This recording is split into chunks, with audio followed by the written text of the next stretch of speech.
नमस्कार। मैं डॉक्टर संजय कुमार चौबे, सहायक आचार्य SD जैन कॉलेज आरा। आज आपके समक्ष महाभारत के वैशिष्ट के ऊपर कुछ विचार रखूँगा, जो इतिहास ग्रंथ पर ही आधारित होगा। जैसा कि आप जानते हैं कि महाभारत एक अमूल्य ग्रंथ रत्न है। महाकवि वाल्मीकि के रामायण के बाद महाभारत एक अलौकिक ग्रंथों में इसकी गिनती होती है।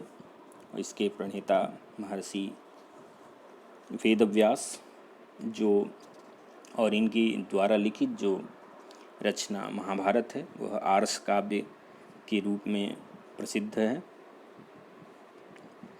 महाभारत जो महाकाव्य है उसमें मुख्य रूप से रस के रूप में देखते हैं तो वह शांत रस, और उसी को अंगीकृत किया गया है। ध्वन्यालोककार ने भी इस बात की ओर स्पष्ट संकेत किया है। और इस महाभारत के लिए शुरू में जो बहुत ही प्रसिद्ध है, यदि हास्ति तदन्यत्र यन्ने हास्ति न तत्क्वचित्, कि जो यहाँ नहीं वह कहीं और नहीं वाली जो बात है, तो इस दृष्टि से हम देख लेते हैं। इसी से इस की विशेषता जो है स्पष्ट हो जाती है कि महाभारत अलग अलग हर विषय के लिए, हर तथ्य के लिए, हर कथ्य के लिए प्रसिद्ध है, और अलग अलग जीवन के बहुत सारे मूल्य, सिद्धांत, राजनीति से लेकर के राष्ट्रवाद और इस तरह से तमाम विचार इसमें मिलते हैं। शुरू में हम देखते हैं कि जो इसके अलग अलग पात्र हैं, उन पात्रों के द्वारा भी अलग अलग मूल्य और अलग अलग सिद्धांतों को उपस्थापित करने का भी प्रयास किया है महाकवि व्यास ने।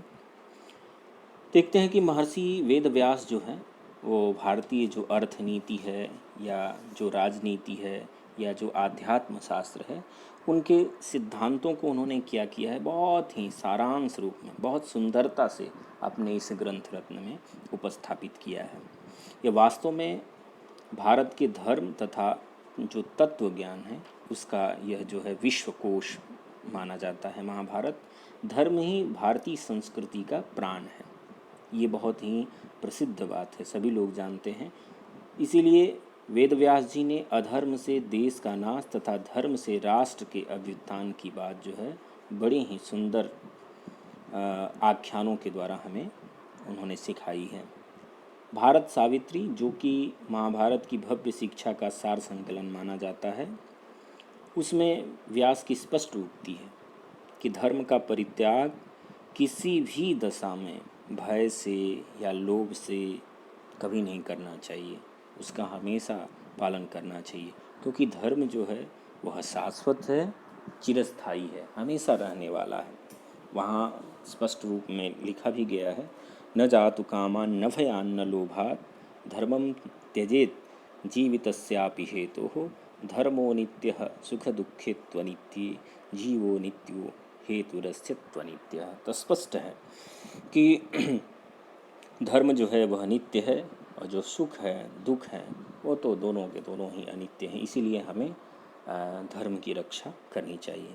व्यास जो है वो कर्मवादी आचार्य माने जाते हैं, और कर्म ही मनुष्य का स्पष्ट लक्षण है।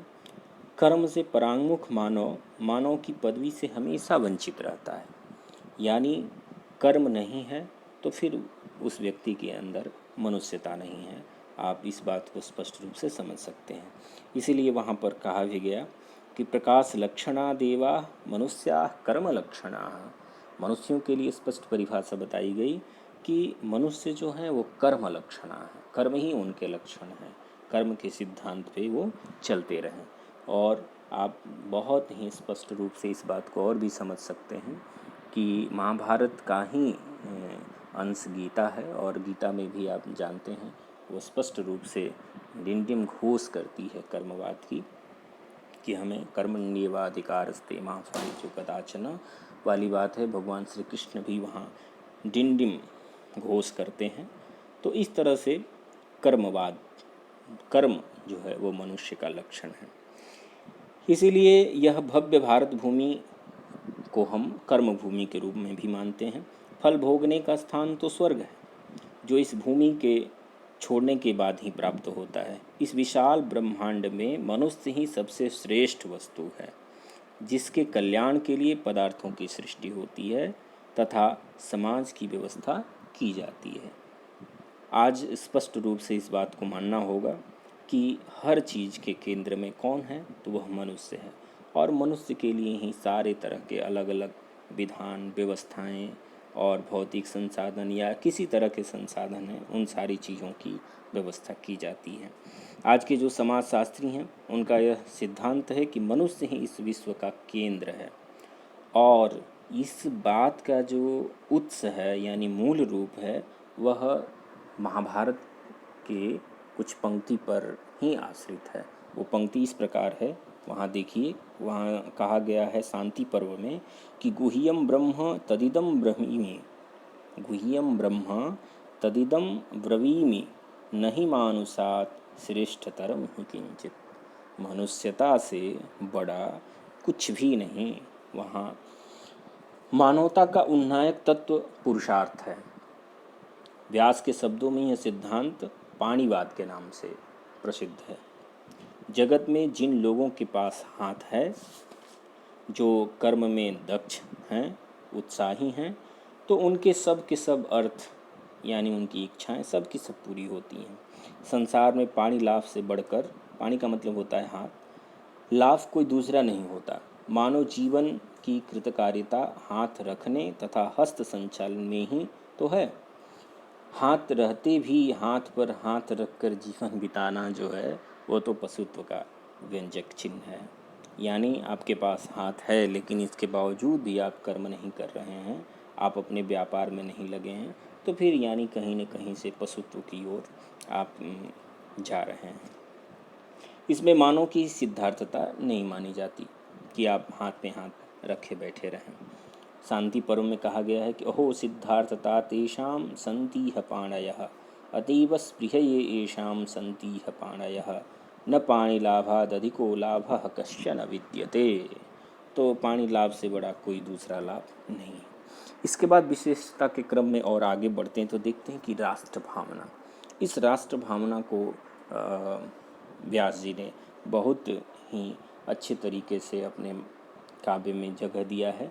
व्यास की जो राष्ट्र भावना है, वह बड़ी ही उदात्त है, विशुद्ध है और ओजस्विनी है। राजा जो है राष्ट्र का केंद्र होता है।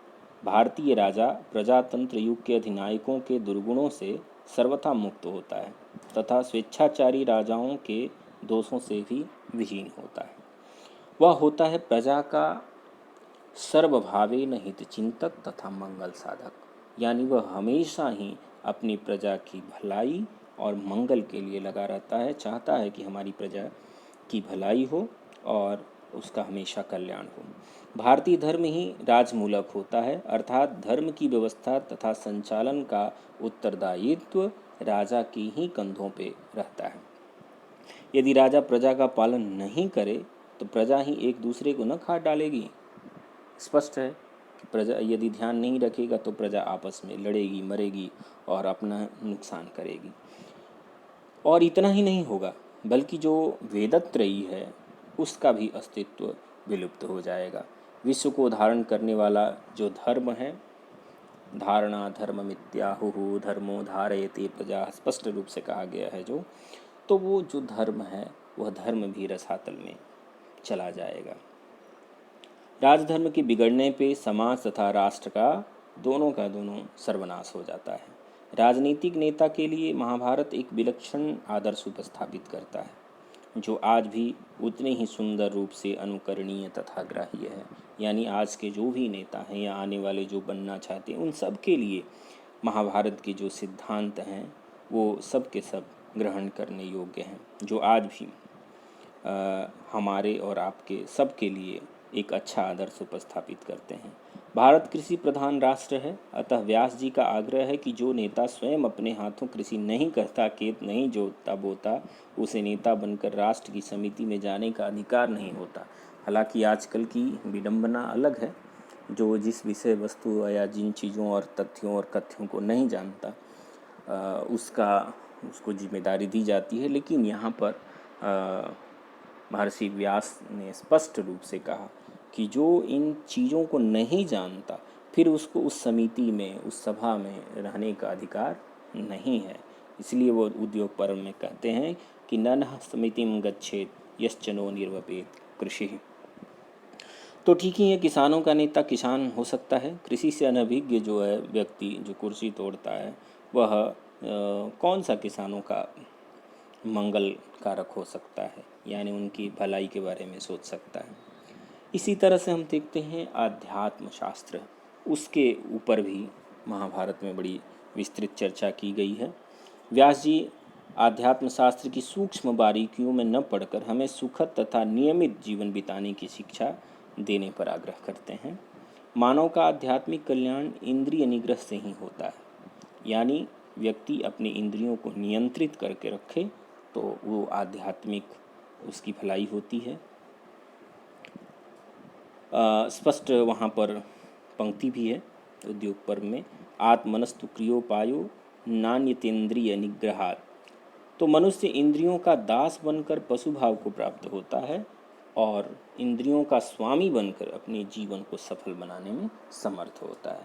यानी इंद्रियों का हमें दास नहीं बनना है, उनके गुलाम नहीं रहना है, बल्कि उन पे हमें खुद नियंत्रण करना है और तब जाकर हम अपने जीवन को सफल और सार्थक बना सकते हैं।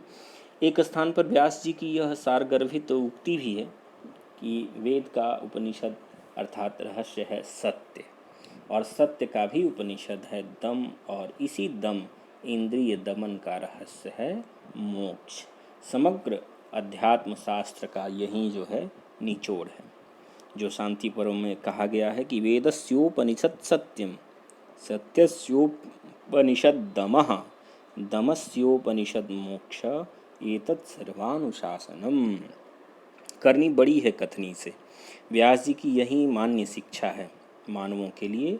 महाभारत में किसी बौद्ध ऋषि के द्वारा कही गई यह प्राचीन गाथा इसी तथ्य की ओर जोर देती है कि उपदेशे न वर्तामि नानुशास्मीह कंचन, यानी यहाँ पर है कि आप खुद काम करें, केवल उपदेश न दें बल्कि उसका आचरण भी करें।